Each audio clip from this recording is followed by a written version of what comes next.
Mes bien chers frères, Mos Majorum, Martial, quelque chose me dit qu'aucun d'entre nous n'utilisera son joker gender fluid aujourd'hui car l'autodafé de ce jour est consacré au mythologique Clint Eastwood et à son dernier film La Mule sur les écrans français depuis le 23 janvier 2018. Il interprète, aux côtés d'Alison Eastwood, sa fille, de Bradley Cooper et de Laurence Fishburne, Andy Garcia également, Earl, un pépiniériste octogénaire dépassé, un homme de l'ancien monde qui fait faillite, méprisé par sa famille et qui se fait recruter par un cartel pour transporter de la drogue. Un homme ordinaire à qui il arrive quelque chose d'extraordinaire, l'histoire simple d'un héros comme les autres, inspiré d'une histoire vraie, celle de Léo Sharp, arrêté en 2011. Frère Martial, avez-vous vu ce film ? Absolument. Frère Moss, avez-vous vu ce film ? Oui, absolument. Comme il en va de même pour moi, je me permets, si vous le voulez bien, bien sûr, mes chers frères, d'ouvrir cette séance. Aller voir un film de Clint Eastwood, c'est avant toute chose se prendre une énorme gifle de super papa. C'est beaucoup plus qu'un acteur de légende ou un réalisateur de génie. C'est un monstre sacré qui fait partie de notre imaginaire collectif. Dans La Mule, j'ai envie, tout de suite, d'évacuer l'aspect gang, criminel, thriller, car c'est finalement un élément très secondaire du film qui enrichit la tension dramatique, mais guère plus.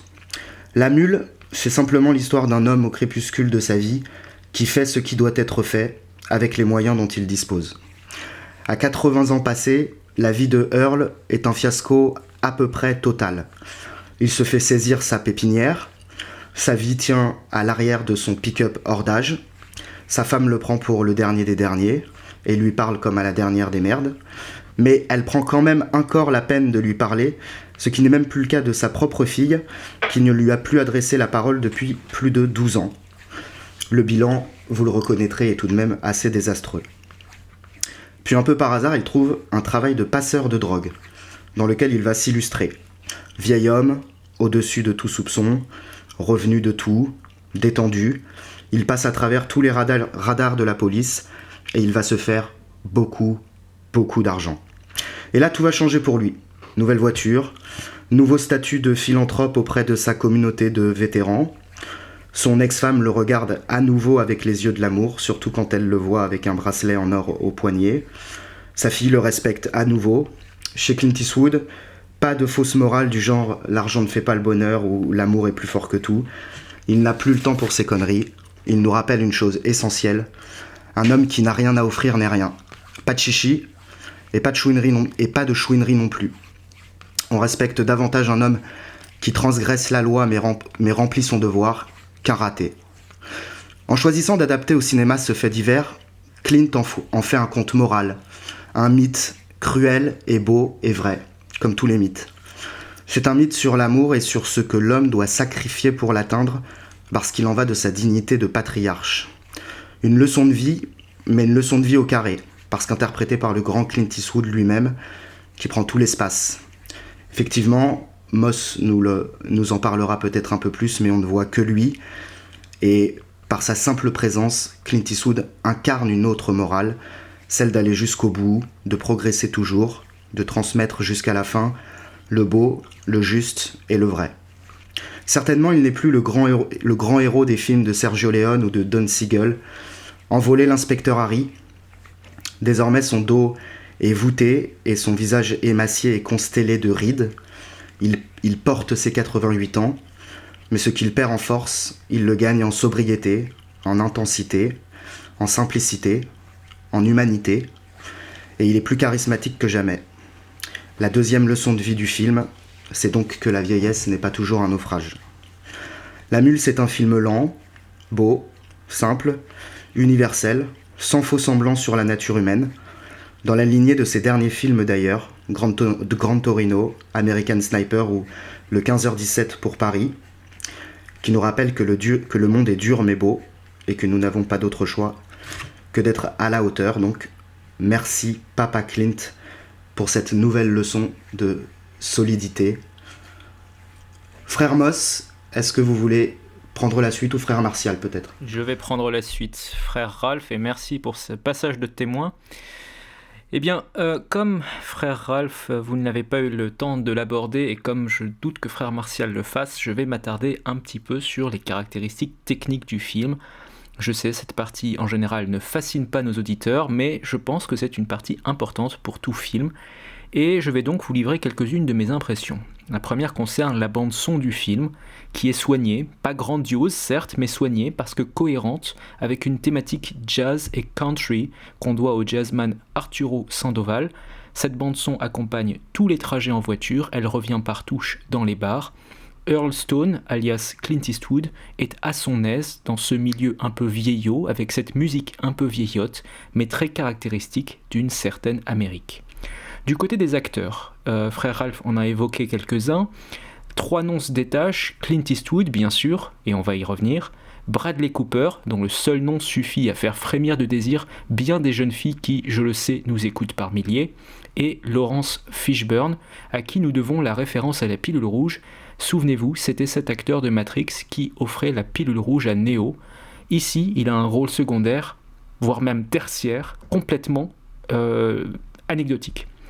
Il y a d'autres acteurs secondaires, notamment la fille de Clint Eastwood, qui joue la fille d'Earl Stone, donc la fille dans la réalité comme dans la fiction, et l'acteur Andy Garcia. Soyons francs, s'il ne devait y avoir qu'un seul acteur dans ce film, ce serait Clint Eastwood lui-même. Il attire toute la lumière à lui, il est le centre d'attention de chaque plan, ou presque. C'est Clint Eastwood qui porte le film et personne d'autre. Bradley Cooper, par exemple, ne fait finalement que de brèves et fades apparitions. Andy Garcia est assez oubliable, et quant à Laurence Fishburne, son rôle aurait pu être confié à n'importe quel autre acteur, même non professionnel, tant il se résume à des inserts de 15 secondes entre 2 scènes. Eastwood, de son côté, donne toute sa force au personnage principal, il l'habite complètement, il est touchant dans sa crédulité quand il ne sait pas exactement ce qu'il va livrer, il est émouvant dans ses efforts désespérés pour jouer dans un monde narcotrafiquant dont il ne connaît pas les règles, et attendrissant dans son rôle de père de famille repenti en fin de vie. Parlons un petit peu de l'image à présent, et malheureusement c'est le point qui, moi, me déçoit un peu dans ce film. L'image de la mule est signée par le Canadien Yves Bélanger, qui avait été reconnu pour sa contribution au film Brooklyn avec Saoirse Ronan. Film pas désagréable, mais pas grandiose non plus, surtout pas du point de vue de l'image. Dans La Mule, l'image est très neutre. C'est le seul adjectif qui pourrait convenir. Les angles sont modérés, c'est pas un grand angle, c'est pas téléphoto, du 35 mm peut-être, tourné en anamorphique, ça c'est certain, mais on le voit à peine. La profondeur de champ est toujours assez importante, les personnages sont toujours filmés dans leur contexte, dans leur environnement, la composition est assez simple, quelques plans au drone sortent du lot, mais rien de très remarquable. Pareil pour les jeux de couleurs, je n'ai pas repéré de code couleur particulier, on a des teintes claires, chères absentes, des peaux un peu ternes, un peu grisâtres, mais pas de parti pris franc sur la balance des blancs. Quelque part, la manière de filmer La Mule peut avoir 2 interprétations. La première, c'est que La Mule est un western moderne. Parce que visuellement, le film reprend certains des codes du western. À l'évidence, les plans larges, mais aussi les plans serrés sur les détails aux situations de danger. Typiquement, quand il est censé ouvrir son coffre et qu'on aperçoit qu'un chien au loin peut venir éventuellement renifler sa valise contenant de la cocaïne. On a alors plusieurs gros plans qui font très western. Les grands espaces, les milieux du trafic et de la drogue, les traversées de la frontière, un homme traqué et condamné d'avance, tout cela donne à La Mule un caractère de western moderne. La seconde interprétation, c'est que La Mule n'est pas un film, ou n'est pas une histoire romancée et enjolivée, mais un documentaire, un compte-rendu d'une certaine frange de l'Amérique contemporaine. Un travail documentaire d'analyse de la décadence d'une partie de la classe moyenne américaine qui a décidément du mal à survivre dans un environnement où les dettes ne créent pas de l'argent. Et c'est cette hypothèse que je retiens ici pour mon analyse. Ainsi, nous suivons Earl Stone, alias Clint Eastwood, ex-horticulteur prisé, ruiné avec l'arrivée d'Internet, divorcé, père d'une fille, qui est la fille de Clint Eastwood dans la réalité, et grand-père. Sa famille, c'est peu de dire, le rejette. Il est persona non grata dans les mariages ou les événements organisés dans le cadre familial. Sa fille l'évite systématiquement, son ex-femme le couvre de reproches et il se retrouve face à une injonction contradictoire. Trouver de l'argent pour être un bon père et en même temps être présent auprès des siens. Les deux semblant mutuellement exclusifs dans son cas. Malgré son âge avancé et n'ayant pas d'autre choix, il finit par accepter de transporter de mystérieux colis pour un groupe de narcotrafiquants. Usager régulier de la route, sans histoire, à l'opposé des conduites rapides qui caractérisent souvent le milieu de la drogue, il devient rapidement un champion du transport de cocaïne. L'argent facile, contrairement à ce qu'on pourrait penser, il ne va pas le flamber, comme d'autres pourraient le faire. Il va le donner à ses amis, à sa femme, à sa fille, à sa petite-fille. Il se sacrifie pour tous, dans une position que j'oserais presque qualifier de christique. Il sait que son petit manège ne sera pas éternel et que tôt ou tard, il se fera tuer par un dealer ou attrapé par la police. Et son sens du dévouement et du sacrifice à cet âge avancé nous montre toute la valeur de l'homme par-delà son action que certains pourront juger délictueuse. La fin renforcera cette première impression, mais je ne la dévoilerai pas pour des raisons évidentes, je ne veux pas spoiler l'auditoire. Ce que je retiens du film, c'est surtout un sentiment de dignité. Un homme qui n'a plus grand-chose à perdre, mais reste loyal aux siens jusqu'au bout. Il ne peut pas parler de ses problèmes à sa famille, il en rit avec son ex-femme pour éviter de lui dévoiler le tragique de la situation. Il a le droit de rapporter de l'argent et d'être là, et c'est à peu près tout. Il est le père qu'on assaille de critiques, mais qui n'a pas le droit de se plaindre. On l'envoie charbonner 16 heures par jour, mais on lui reproche de ne pas être là pour les anniversaires. C'est le prototype parfait du père incompris, dont la famille ne se rend pas compte des sacrifices et des efforts. Et j'ai bien dit sacrifice, pas charge mentale. Le rôle du père reste un sujet de niche, qu'on évoque à l'occasion, mais qu'on ne creuse jamais assez pour comprendre toute la frustration qui l'accompagne. La femme qui part, les enfants qui ne montrent aucune reconnaissance, le travail qui continue quoi qu'il arrive, et ce rôle difficile qui est en filigrane de l'ensemble du film, je trouve que Clint Eastwood l'incarne à merveille. Finalement, ce qui m'a touché dans ce film, ce n'est pas la drogue. On aurait pu remplacer la drogue par n'importe quel autre type de trafic. Mais l'homme, le patriarche qui se dévoue pour son clan jusqu'à la fin de sa vie. Si je devais me résumer, la mule n'est pas un chef-d'œuvre. Les personnages secondaires manquent un peu d'étoffe, la réalisation est bonne mais loin des sommets du cinéma. Ce n'est pas un chef-d'œuvre, mais ça reste un excellent film, un film très humain, profond et avec une beauté singulière. Ce sera tout pour moi. Merci beaucoup frère Moss, frère Martial, frère Moss. Si vous le voulez bien. Je pense qu'on va se retrouver sur la plupart des points. Pour ma part, je dois avouer bien humblement qu'il m'est tout de même très rarement arrivé de voir un film aussi profondément et aussi puissamment et en même temps subtilement pilule rouge. Et le tout sans que cet aspect des choses soit enfoncé dans la gorge du lecteur, du spectateur, ni qu'il fasse l'objet de leçons de morale lourdingues. Le film est juste parce qu'il est sincère. Il faut dire que les allers-retours entre l'œuvre et l'homme sont nombreux dans Bummy-Hall. On retrouve l'obsession de Clint Eastwood pour la vieillesse et la mort, qui le hante depuis les années 70, quand son père mourut à 64 ans de l'accident cardiaque, lui faisant prendre conscience de la fragilité de l'existence. On retrouve également son engagement libertarian, qui s'exprime dans le caractère du personnage principal et qui, certes, est dans la misère après 90 ans, mais à aucun instant ne se place dans le misérabilisme, l'assistanat, ni l'auto-apitoiement. Le résumé de l'intrigue ayant déjà été fait, je n'y attarderai pas. Mais j'aimerais me pencher sur certains aspects en particulier. Il y a dans Bummy-Hall deux mondes qui cohabitent, un monde masculin et un monde féminin. Certains personnages d'hommes appartiennent au monde féminin, comme le gendre d'Earl, mais aucun personnage de femme n'entre dans le monde masculin. Et dans ce monde masculin, on travaille, on sue et on s'use. Dans l'autre monde, on se remet des diplômes et on s'entre-congratule. Dans le monde masculin, on gagne de l'argent, dans le monde féminin, on engueule les hommes quand ils n'en rapportent pas ou pas assez. Dans le monde masculin, si on manque de vigilance, si on oublie ses devoirs, si on se croit en sécurité, comme la tonne, on est aussitôt puni et parfois par la mort. Dans l'autre, la mort frappe un jour, sans qu'on l'ait attendu, sans même qu'on ait eu conscience de son approche, mais la mort elle-même n'est que l'occasion de nouveaux spectacles, celui des funérailles. Monde du réel contre monde de l'apparence, monde des choses contre monde des personnes. Eastwood met magistralement en scène cette double réalité sans jamais verser dans le jugement. Le monde d'Earl n'est pas plus juste ni plus vrai que celui de son ex-femme, de sa fille, de sa petite-fille, il est seulement différent. C'est pas forcément lui qui a raison d'ailleurs, Il lui faut apprendre à louvoyer, à se jouer de ce monde-là et de ses codes, à accepter que ce qu'il juge intéressant et pertinent ne l'est pas pour les habitantes de l'autre monde. À lui d'en accepter les mensonges, comme quand, sur son lit de mort, son ex-femme lui apprend qu'il n'allait pas forcément être riche pour être aimé de sa famille. C'est faux, Earl le sait. Le spectateur le sait aussi, mais on accepte de laisser passer cela pour que la vieille dame parte en paix et pour que dans un ultime tour de roue du hamster, elle puisse se nier jusqu'à son dernier souffle qu'elle a bien toujours été ce qu'elle a été. À tout instant, on reprochera à Earl de ne pas chercher à comprendre ses femmes, de ne pas saisir leurs priorités, mais jamais une seule d'entre elles ne tentera de faire un pas dans sa direction. Même sa petite fille, qui prétend tenir à lui, ne fait pas exception. Jamais elle ne cherchera à lui rendre visite, à comprendre son intérêt pour l'horticulture, à passer du temps avec lui. Tenir à lui, c'est pas s'intéresser à lui, c'est seulement ne pas fermer les portes et lui donner, à lui, l'autorisation et l'opportunité de s'intéresser à elle. À aucun moment, donc, hommes et femmes ne se rencontrent dans ce film de manière sincère et désintéressée. Il y a toujours un prix à payer. Sans doute d'ailleurs n'est-ce pas un hasard si les seules fois où on voit Earl réellement joyeux, c'est quand il se retrouve en compagnie de prostituées. Avec elle, au moins, la relation est simple, le prix est établi, les choses sont claires. The Mule est aussi une ode à l'Amérique du Centre.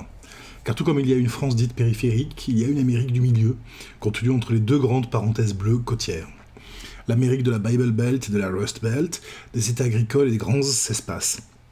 Celle des gens simples, des gens certes moins sophistiqués que les SJW bobos des deux côtés, qui trustent l'ensemble des plateaux de télé, des gens qui sont sans doute un peu racistes, un peu bigots, mais qui savent changer une roue même quand il n'y a pas de réseau pour regarder sur Google comment on fait.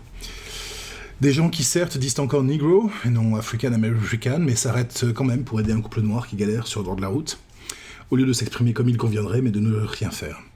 Cette Amérique qui sans doute vote Trump, et à ce titre est méprisée par les élites. Cette Amérique enfin qui s'intéresse aux choses simples, au club de polka, au restaurant qui sert les meilleurs pork sandwiches de l'État, et ainsi de suite.